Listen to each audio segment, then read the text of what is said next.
कोडोली, तालुका पन्हाळा, जिल्हा कोल्हापूर. प्रामाणिक जीवन, कठोर परिश्रम आणि समाजासाठी झटण्याची तळमळ पाहून नागरिकांनी डॉक्टर जयंत पाटील यांना वयाच्या अवघ्या 22व्या वर्षी सन 2012 मध्ये कोडोली गावाचे प्रतिनिधित्व करण्याची संधी दिली. कोडोली येथून पंचायत समिती पन्हाळा यांचे सदस्य म्हणून निवडून आले. याच काळात डॉक्टर जयंत पाटील फाउंडेशन कोडोली याची स्थापना करण्यात आली. यशवंत आयुर्वेदिक मेडिकल कॉलेज आणि हॉस्पिटल यांच्या माध्यमातून गरीब व गरजू रुग्णांना मोफत आणि दर्जेदार उपचार उपलब्ध करून देण्यात आले.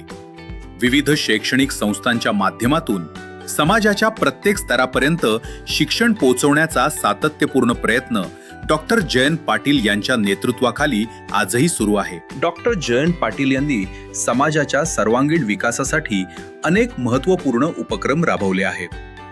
यशवंत आयुर्वेदिक मेडिकल कॉलेज आणि हॉस्पिटल यांच्या माध्यमातून गरीब व गरजू रुग्णांना मोफत आणि दर्जेदार उपचार उपलब्ध करून देण्यात आले. महिला सक्षमीकरणासाठी विविध मेळावे, प्रशिक्षण कार्यक्रम आणि मार्गदर्शन शिबिरे यांचे आयोजन डॉक्टर जयंत पाटील यांच्या माध्यमातून करण्यात आले. गरिबी निर्मूलनासाठी विशेष सामाजिक उपक्रम राबवून अनेक कुटुंबांना स्वावलंबनाची दिशा देण्यात आली.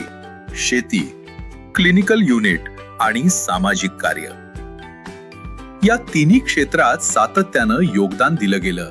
रोजगार निर्मितीच्या दृष्टीनं ग्रामीण भागातही दर्जेदार वैद्यकीय आणि तांत्रिक शिक्षण मिळावं यासाठी अनेक संस्था उभ्या राहिल्या. आज शेकडो विद्यार्थी या संस्थांच्या माध्यमातून आपल्या स्वप्नांना आकार देत आहेत. या कार्याची दखल घेत डॉक्टर जयंत पाटील यांना युवा भूषण आणि कॉर्पोरेट एक्सलन्स हे सन्मान मिळाले. हे फक्त भाषणापुरतं मर्यादित नाही, ते समस्यांपर्यंत पोहोचतं, त्या सोडवतं आणि समाजाला सोबत घेऊन पुढे जातं.